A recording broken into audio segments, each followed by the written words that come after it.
Oi pessoal, antes da gente começar, já não se esquece de deixar o seu like, se inscrever e ativar o sininho para não perder nenhuma notificação, beleza?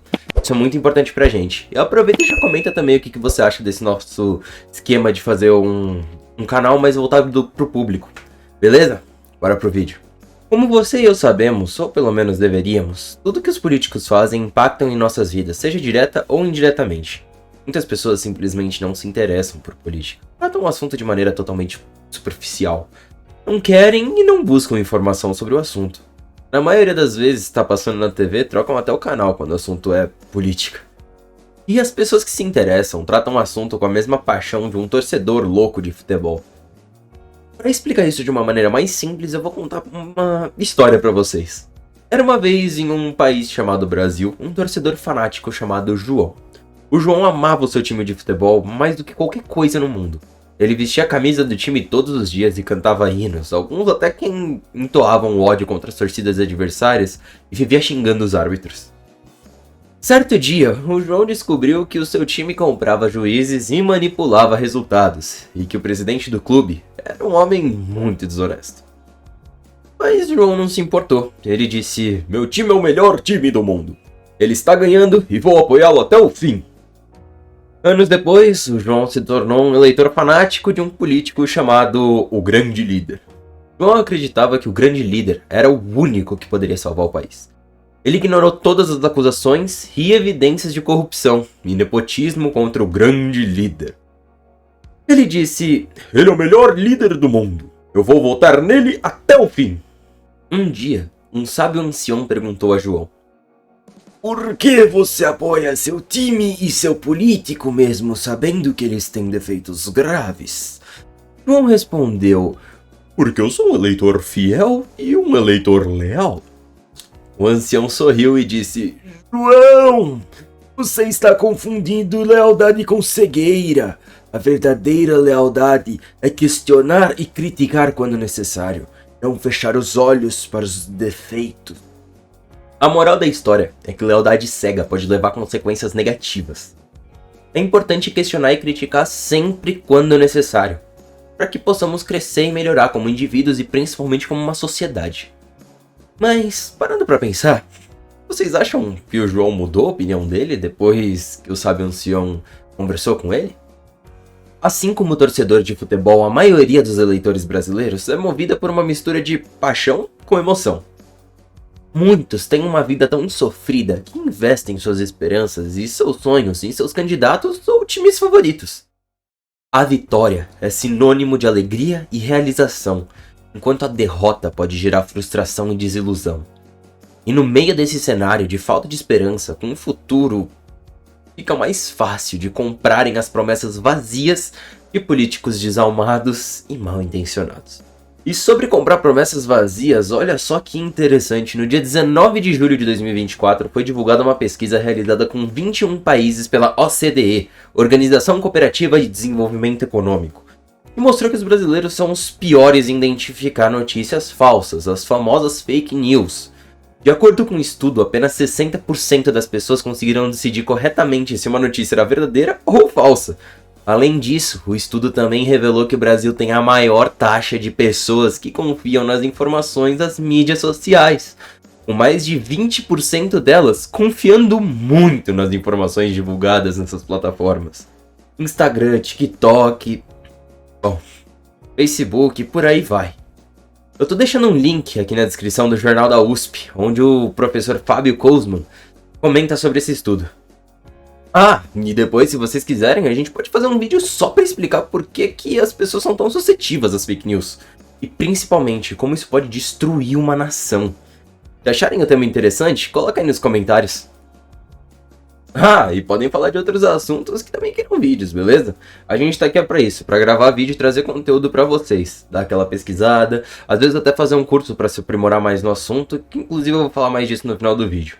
Mas é justamente por isso, tudo que a gente está falando agora, que é tão importante saber como a política funciona no Brasil. Mas afinal de contas, o que é política? A política é como uma reunião de família, mas em vez de discutir sobre o que comer no jantar ou onde vão passar as férias, as pessoas geralmente discutem sobre como melhorar a vida das pessoas e resolver problemas.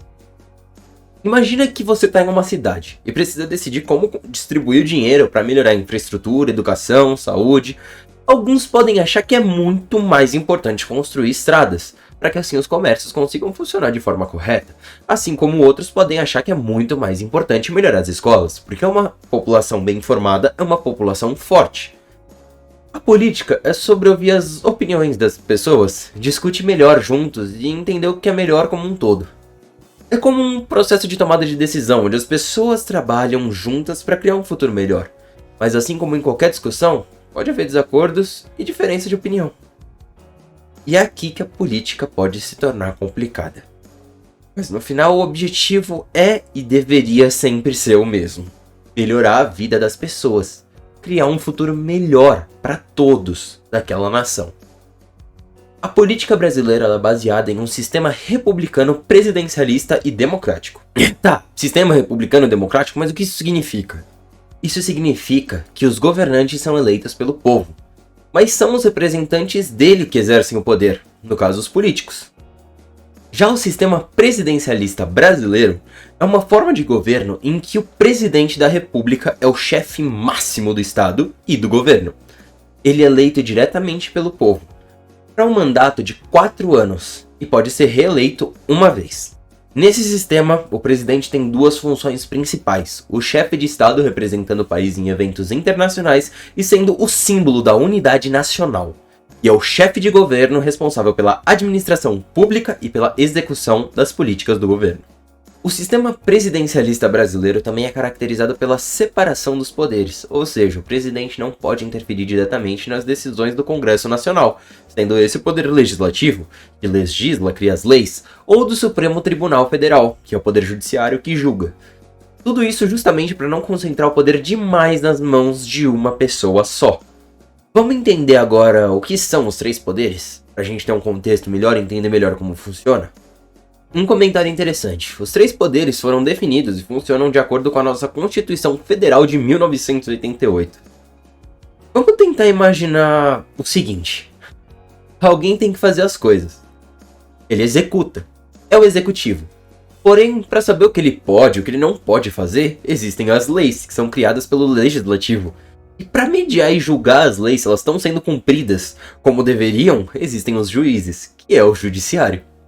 Então temos os 3 poderes: o executivo, o legislativo e o judiciário. O poder executivo ele é exercido pelo presidente da república, que é eleito pelo voto direto para um mandato de 4 anos. O presidente ele é o chefe do governo e do estado, e ele é responsável pela maior parte da burocracia: assinar decretos e leis, comandar as forças armadas, representar o Brasil em eventos internacionais, nomear e exonerar os ministros do estado. Aqui tem mais uma informação muito importante. Imagina como deve ser comandar um país inteiro. Quantos assuntos diferentes não existem? Educação, economia, segurança, cultura e por aí vai. Então o presidente divide as áreas como é feito em uma empresa. Ele cria os departamentos, que seriam os ministérios, e nomeia os gerentes de cada área, ou seja, os ministros. E para a nomeação desses ministros, ele usa o critério da troca de favores. Bom, a gente sabe que tinha que ser pela competência de cada ministro, mas infelizmente moramos no Brasil, vivemos aqui todos os dias e a gente sabe que não é muito bem assim. Se vocês quiserem, a gente pode fazer um vídeo explicando como funciona a corrupção. Deixa aqui embaixo, ver se você curte a ideia, qualquer coisa, se você tiver uma ideia melhor ou se você quiser acrescentar alguma coisa, deixa aí, a gente vai ler, vai analisar, porque, bom, a gente tá falando aqui de fake news também. A gente tem que ter certeza que o assunto ele é 100% verdadeiro e a gente traz um vídeo com a notícia fresquinha e, é claro, de qualidade aqui para vocês do NB em Família. Bom, vamos continuar. O poder legislativo ele é exercido pelo Congresso Nacional, que é composto pela Câmara dos Deputados, com seus 513 deputados federais, e o Senado Federal, com seus 81 senadores. O Congresso Nacional como um todo é responsável por elaborar e aprovar leis, aprovar o orçamento da União e, principalmente, fiscalizar o poder executivo. Só dando um parênteses aqui, logo mais a gente vai ter um vídeo explicando como são feitas as leis no Brasil. Vai ser um tema bem interessante, foi bem da hora de pesquisar e produzir o vídeo, então só explicando como que funciona a criação das leis e principalmente como que isso acabou se tornando corrompido ao passar dos anos. Não perde. O poder judiciário é exercido pelo Supremo Tribunal Federal, ou também conhecido como STF, e pelos demais tribunais e juízes. O Poder Judiciário é responsável principalmente por interpretar as leis e a Constituição Federal, julgar os processos e resolver conflitos. Principalmente, declarar a inconstitucionalidade das leis. Quem não estiver cumprindo com as leis, eles declaram isso de forma constitucional. Sobre o Judiciário, a gente não pretende fazer nenhum vídeo adicional, porque a gente não é besta e a gente não quer ter o canal derrubado ou coisa do tipo, já que a gente viu o que acontece quando você vai questionar, né? Então, para não ter problemas futuros nem tardios, a gente pretende manter do jeito que tá. Bom, vamos voltar pro vídeo. Os três poderes em si têm um mecanismo de controle e equilíbrio para evitar que um se torne demasiado poderoso em relação aos outros. Um exemplo claro que eu posso dar é basicamente o seguinte: o Poder Executivo pode vetar as leis aprovadas pelo Congresso Nacional, mas o próprio Congresso pode ir lá e derrubar o veto. O Poder Judiciário pode declarar inconstitucionalidade de leis aprovadas pelo Congresso ou de atos do próprio Poder Executivo. Essa estrutura de separação de poderes visa garantir a estabilidade e a justiça no país, evitando uma concentração de poder em uma única entidade, para que assim nenhum desses poderes se sobressaia em relação ao outro. A gente sabe o que acontece quando um poder tem mais poder que os outros e como a história acaba, né? Bom, logo mais eu volto para continuar esse vídeo. Eu tô pensando em falar sobre como as leis são criadas e aprovadas. O que você acha? Deixa aqui nos comentários ou manda pra gente a sua sugestão, beleza? Obrigado por assistir o vídeo até aqui. Não se esqueça de dar um like, comentar e se inscrever, né? Até o próximo vídeo. Eu só queria falar uma última coisa. A gente passou por um processo muito importante pra gente. A gente pegou esse final de ano pra profissionalizar o nosso trabalho e principalmente conseguir criar também um ambiente em que a gente se conecte com a nossa comunidade. A gente gostaria de pedir principalmente pra você aí deixar o seu comentário de verdade, escrever o que você achou do vídeo. Se você tem alguma ideia, alguma coisa que a gente possa trazer e principalmente, a gente sabe como informação é algo precioso e a gente sabe o quão difícil é conseguir uma informação de qualidade. Então a gente vai estar disponibilizando aqui embaixo não só os links das matérias que a gente usa, como também o curso que a gente usou para entender como funciona a política no Brasil. Nenhuma forma melhor de entender como algo funciona senão você indo atrás de você mesmo. A gente tenta sempre mastigar um pouquinho o conteúdo, trazer como um conteúdo mais calmo, mais tranquilo, mas se você tem interesse, dá uma olhada, o curso vale bem a pena. Caso vocês queiram, só dá uma olhada. Bom, valeu, brigadão e até a próxima.